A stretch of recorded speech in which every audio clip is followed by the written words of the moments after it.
Hello,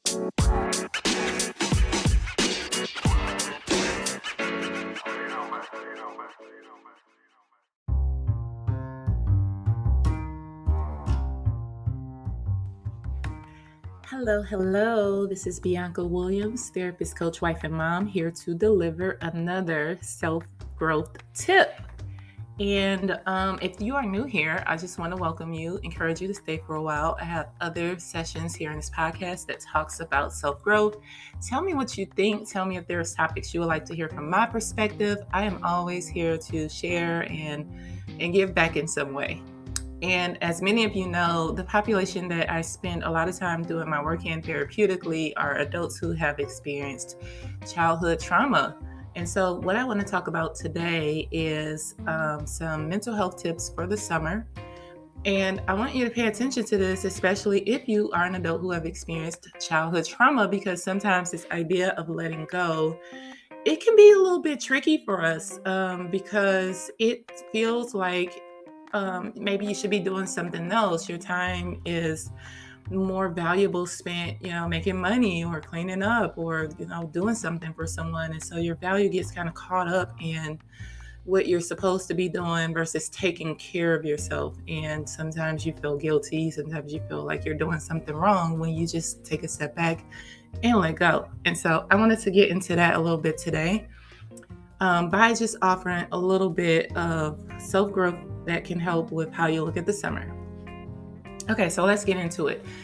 First, one thing that I think can be really helpful for the summer is developing hobbies. I mean, it's a fun time to try new things, to have an advantage of not being constricted to being indoors or having to do things a certain kind of way, because the summer is a lot more liberal and free in the sense of we have the outdoors, we have sunlight, we have long days on our side.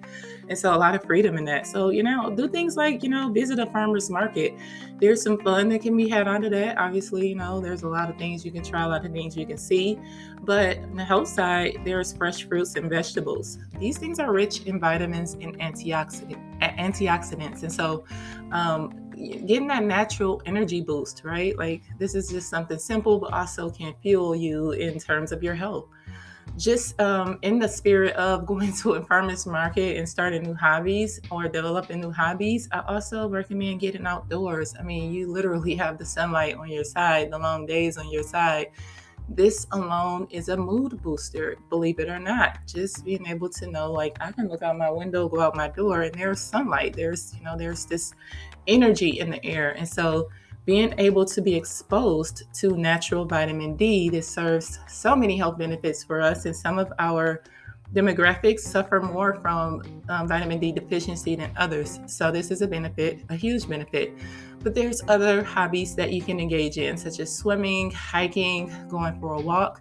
But also don't forget to be sure to stay hydrated. I mean, not only does this help with your natural summer glow, but this is also a health booster, right? Like you want to be able to have liquid and fuel in your body, stay hydrated, right? Drink a lot of water. If you have trouble like I do with drinking water, I get one of those water bottles that has so many ounces, and it kind of like encourages you throughout the day to drink just a little bit more.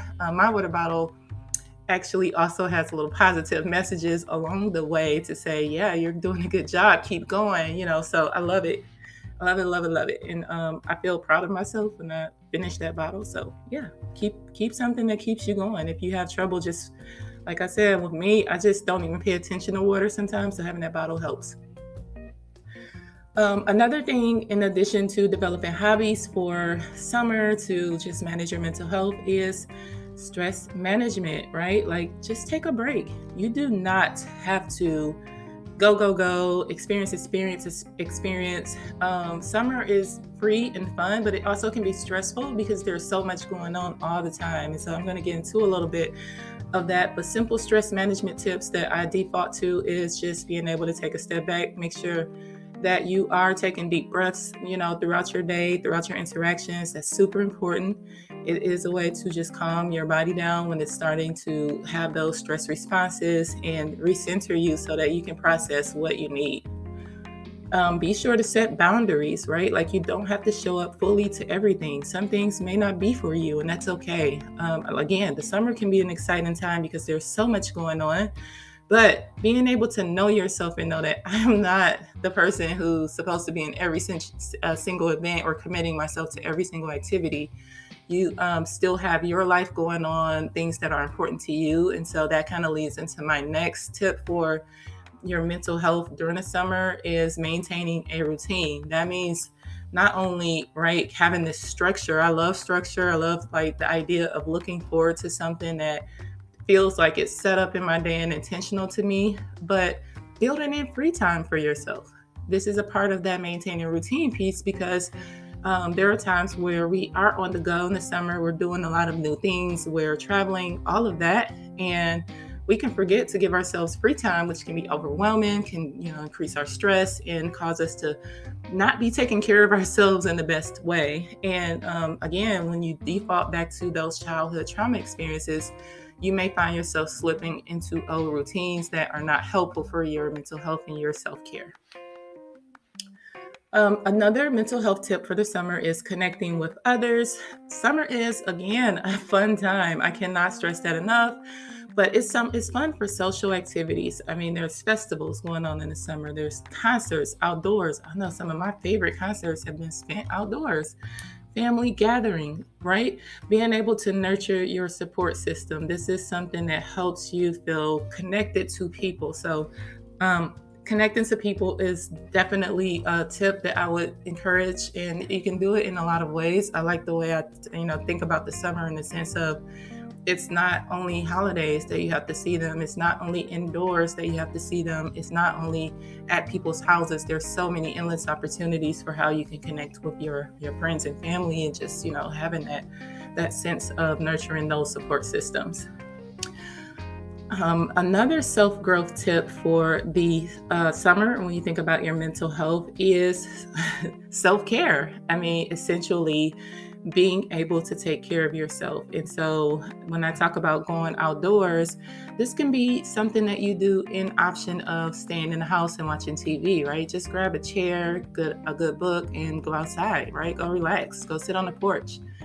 Sometimes I might even have a conversation outside. You can dress down as comfortably as you want and just be in your own zone, but just kind of switching it up to where you are enjoying this natural outdoor warm environment that you just have, for a select amount of months. Go for walks. Walks are beneficial to your mental health, stress management. It's also sometimes just refreshing to get out and see things. And this is very funny about me, but I'm a person who likes to feel like I earn my showers. So I take showers every day, sometimes twice a day, but it's something about feeling like I've earned those showers. And so when I go for walks and I'm like, oh, I smell like outside, and I've maybe even got sweaty because I'll go for like a 2 or 3 mile walk sometime.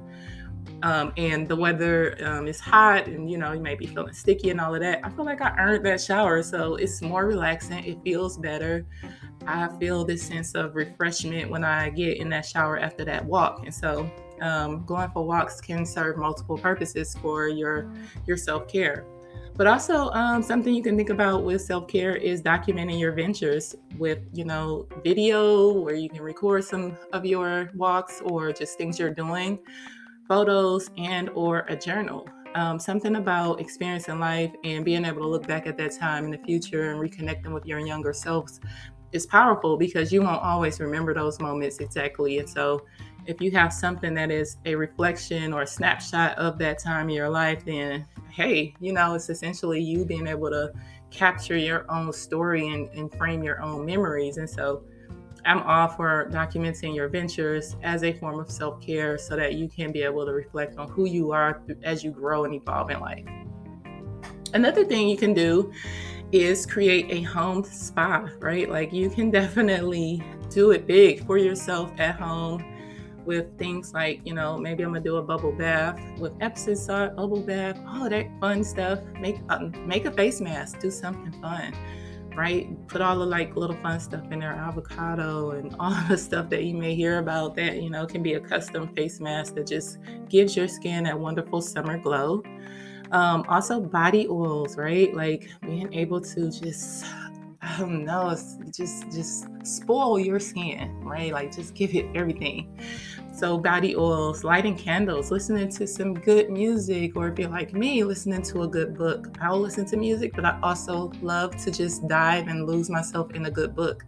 And that can be an audiobook. So I would say self-growth tips is going to consist of a series of different things, right? Developing hobbies, as I talked about, stress management, setting boundaries, maintaining a routine, connecting with others, self-care, right? And one thing I just want to be sure to mention as we wrapping up is to make sure you're taking time to take time off work. If you don't have a trip planned, it's still a time to be able to reflect and refresh and relax. So use the summer as an opportunity to recharge and enjoy your time. Again, this is Bianca, therapist, coach, wife, and mom, delivering self-growth tips. Tell me what you think. Share your feedback, and if there's something else you want me to talk about, let me know. Follow me. I'm here, Spotify, Apple, and Google Podcasts. Talk to you soon.